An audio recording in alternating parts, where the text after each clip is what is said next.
Well, thank you very much, Phil, although I got incredibly scared as we went through time there. I thought between Phil's lead-in to his comments in the middle to the end that two things were going to happen. First, I was deeply concerned that he was going to do my entire speech. But secondly, I was incredibly worried he was going to ask me if Plantronics supported EDI inside of our products, and the answer indeed is no. So instead, I think what we're going to talk about for a little bit today is a couple of things. First, I wanted to thank you all for braving the weather and coming in nice and early to hear us talk.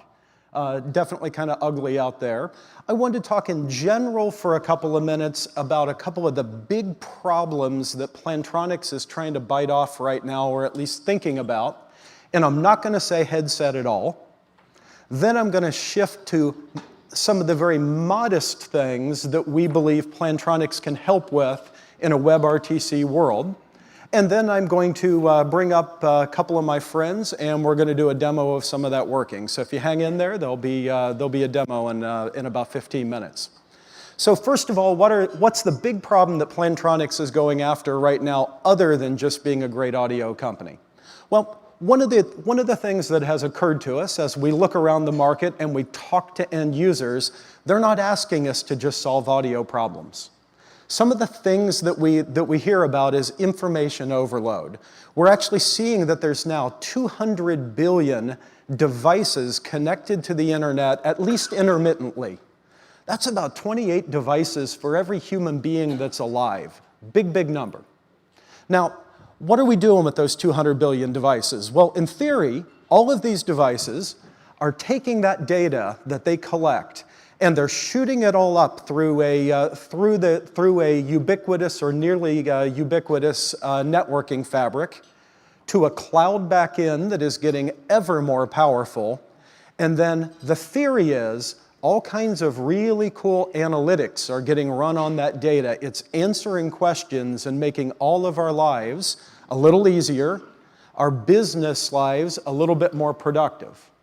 Now, the problem that we're seeing, the problem that we're all feeling as we get out and talk to people in the real world is we're actually seeing a new digital divide. They're the people that actually know how to make the cloud sing and dance, know how to make the web work for them. There are people that are a black belt in Google search. There are people that know which websites to go to pull all these things together, and there are people that don't. My mom doesn't know what to do. My mom types something into Google or Bing or whatever, and back comes a result, and she gets a whole bunch of crud that she has to pick through. Now, what got put in front of her was partially what she wanted, partially what some sponsor wanted. Some of the data that got put there was data that isn't really data. It's actually a blog posting that is another advertisement written in disguise. But it's very confusing. How do you actually get the web to bend to the needs of the average person as it continues to explode? So one of the observations that we've made is not headsets, but wearable technology in general might play a role in this.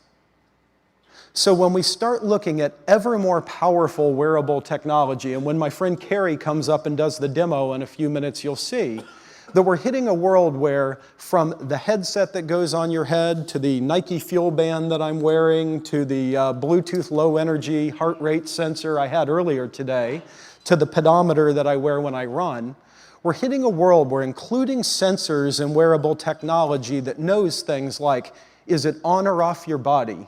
What's your location? What am I looking at right now? What's your temperature, moisture content, etc. All of those things are getting cheap and easy to do now.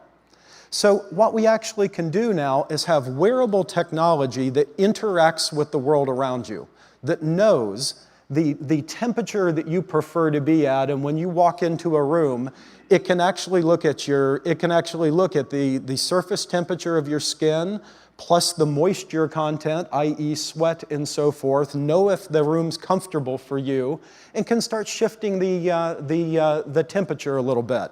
It can literally know across all of the devices in your life, which screen are you actually looking at right now, so it can put incredibly important information there, not at the screen that's out of my view. So very, very interesting things we can do both in the local environment and in the wider environment. So we really do believe that that's creating a perfect storm for Plantronics to get involved with other wearable technology companies and really bend the world to you. Now, this slide actually we built a few weeks ago because somebody asked me, I'm shifting now a little bit towards the new subject here. Somebody asked a few weeks ago, what's the communications environment that I live in all day actually look like? What PBX does Plantronics use? Do we use SIP trunking? Do we not use SIP trunking? And I said very confidently, I don't know, because I don't. This is the world that I think we all live in today. I live in a world where there's about 52 zillion smartphones, a few desk phones, a whole crud load of tablets, a whole bunch of laptops, be they Mac or Windows. I even saw a Microsoft Surface in our office the other day that somebody was trying to use. Who was that unfortunate individual? Was that you? That was you. Okay, sorry. Okay, so we're seeing all of these devices in our environment now. And the cool thing is, I've been talking to smart people in this room and others for a number of years about, good God, this is coming. None of us are surprised. We know this is going to be here. Now the question became, when we hit this world, what in the heck is going to be the communications infrastructure? What's this going to look like? Now, fortunately, a whole bunch of really smart people at W3C, at IETF, and other organizations probably several years ago actually started thinking about this problem, started thinking about what should the communications infrastructure be that could span all of these devices. And of course, as we all know, at this point, WebRTC was born. And actually born a lot faster than I ever would have guessed. I wouldn't have believed that we would be at a point where some of the demos that I saw being tried last night would be possible already. So why is this so important? Well, Phil talked about the three technology revolutions that he lived through all the way from the LAN to VoIP to now. Well, I was just talking a couple of minutes ago about the amazing pace of innovation we're seeing in the web world. I have to say that having been somewhat involved in the VoIP revolution, if you will, we saw the pace of communications innovation increase, but it's still wildly slower than the pace of innovation on the web. We're still not seeing communications applications get built at the pace that we're seeing them on the web. Now, with WebRTC, we wind up in this world where suddenly suddenly communications applications can be built with much closer to a web skill set.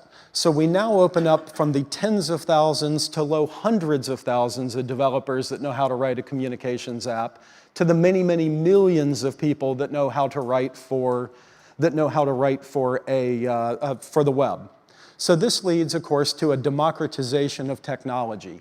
Anybody can do this. I know during one of the other keynotes yesterday, there was talk of the soft phone application was written in something like an hour. That's just a staggering figure. So when we get to this democratization of technology, when it's in the hands of that many people that can build things that quickly, now we're in a position where wild amounts of innovation takes off. We will see many, many, many changes in the industry very quickly. The big players in the industry will be able to build applications faster and better, but it'll also attract new entrants into the market. When you lower the marginal cost the way we're talking about of building a communications application, suddenly it becomes possible to chase ever smaller verticals until at some point, just like the web, we can chase even a vertical of one economically. We can build a custom communications application for a very small SMB company to do customer care. We can build it even for an individual at a very economical rate. Now, all this sounds cool, but why would everybody go chase these communications applications? Is it really worth it? Oh yeah, it's worth it. Currently today, enterprises worldwide spend $2.1 trillion a year on telecom expenditures. That's services and equipment. 2.1 trillion, $2,100 billion per year. That's a decent number. Okay. If you think a new technology like WebRTC that has the promise of reshuffling the winners and losers in a $2.1 trillion industry isn't going to attract some new entrants, I don't know what kind of an inflection point you're looking for. Incredibly, incredibly exciting. So, okay, cool. Everybody probably thinks this is all exciting, but one of the questions is, gee, Joe, nice slides, but why Plantronics? Why does Plantronics want to be involved in all this? And even though Phil gave a pretty good answer, I'll answer as well. So Plantronics is a 51-year-old audio company. Plantronics actually came into being when Kennedy actually announced that he wanted to go to the moon. And two startup guys looked at each other and said, you know what? They're going to need a communication system that won't fail. And they formed Plantronics, stuck a communication system on every astronaut that's ever been out there, and since then, Plantronics has gone to every crazy communications problem and built something that makes it sound better, that bends that communications experience to the end user. So, as Phil said, we think that's going to be incredibly important in the WebRTC world for two purposes. Number one, as we get WebRTC on virtually every device out there, every device becomes a potential communications device, but by default, an awful lot of them aren't going to be a good one. So you're going to need an audio experience. You're going to need something that provides privacy, something that provides a decent speaker, a decent microphone, something that can help do all of that to make the experience good.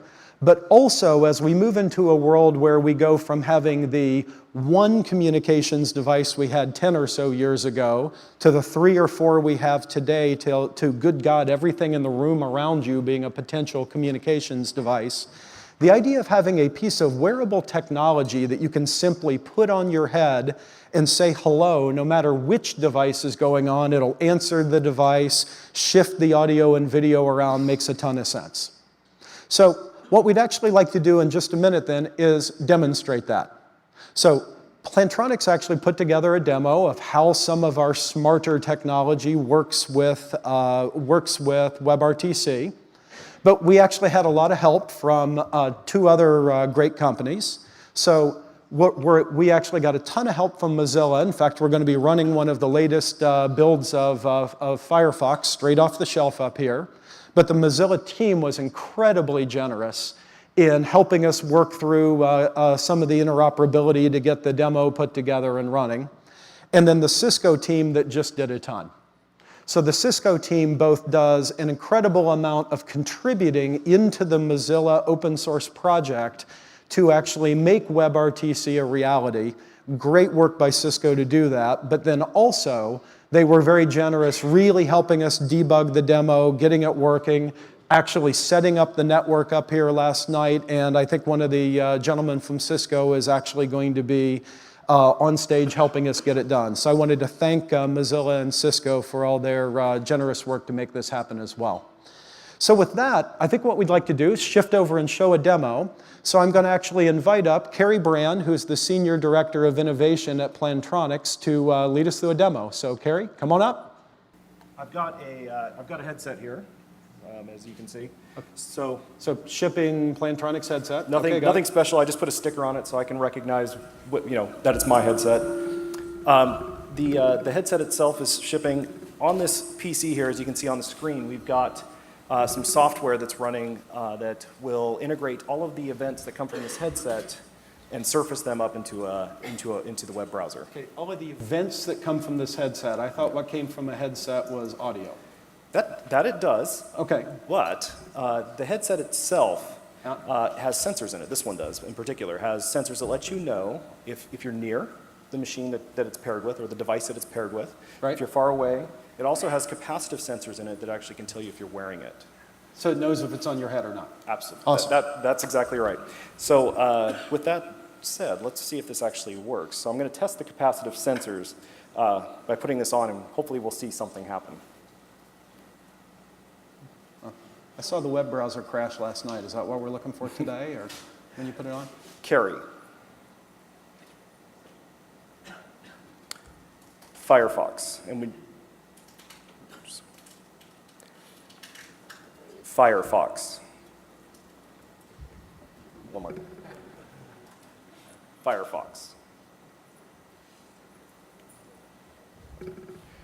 So what we didn't hear out loud is as soon as you put the headset on, it noticed, knew you were close to the browser, or close to the PC, so it popped through and said, who are you? It said, who am I? I authenticated, I used my voice. The software on the PC recognized my voice print.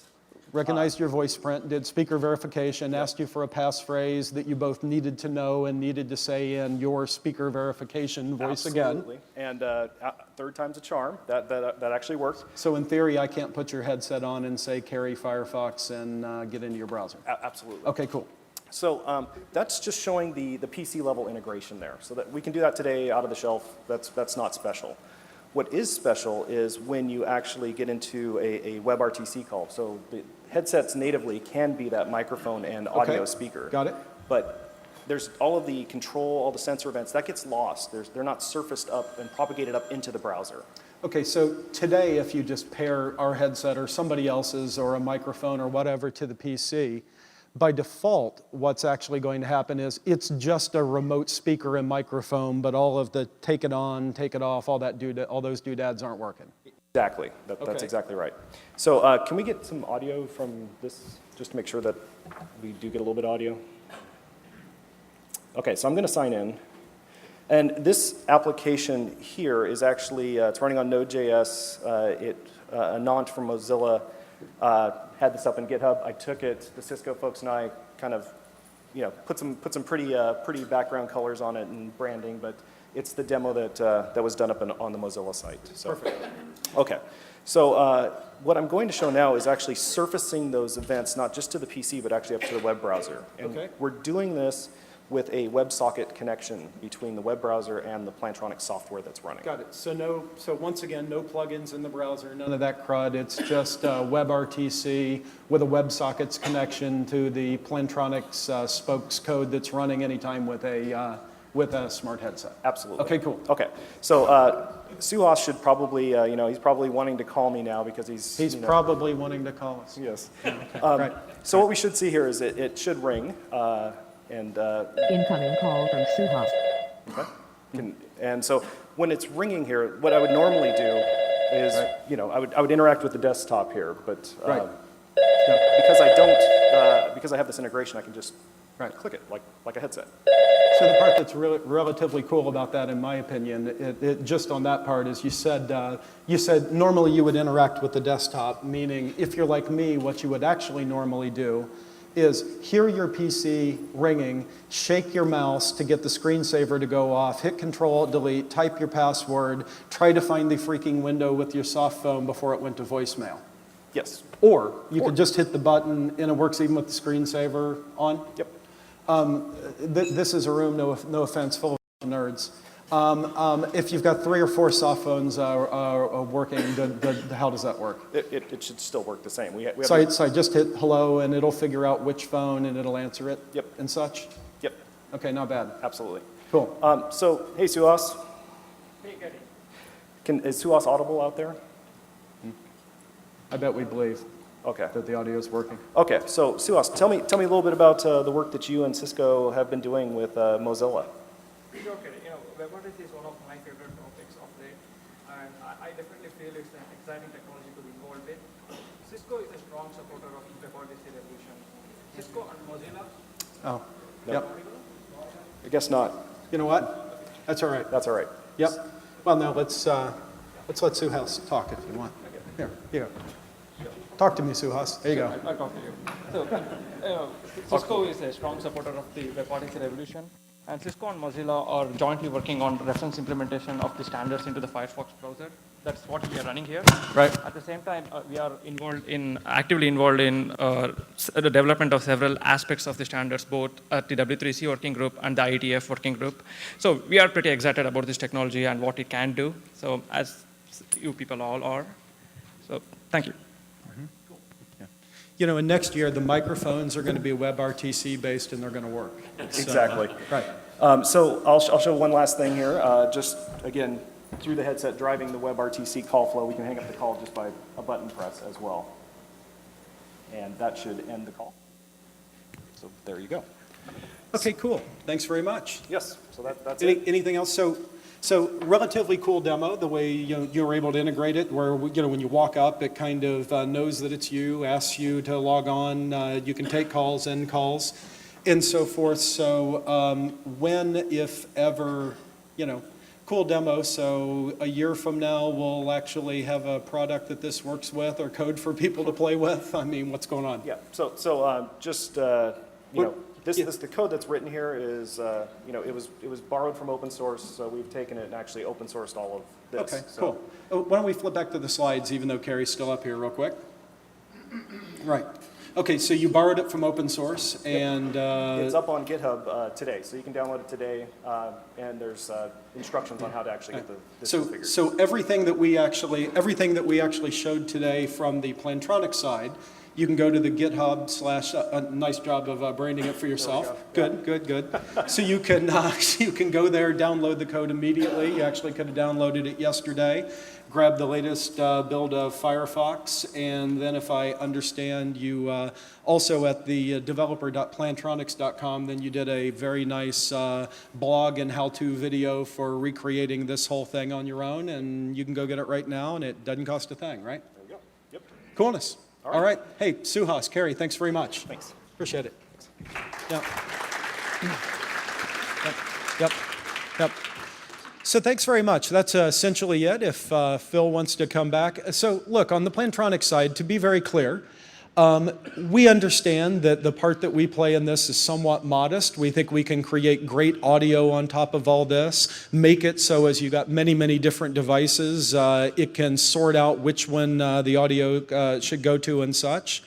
And we are really just here trying to further this industry and spur it along with everybody else by creating a good audio device and then the source code to help everybody build it a little quicker. So I think that's it, Phil.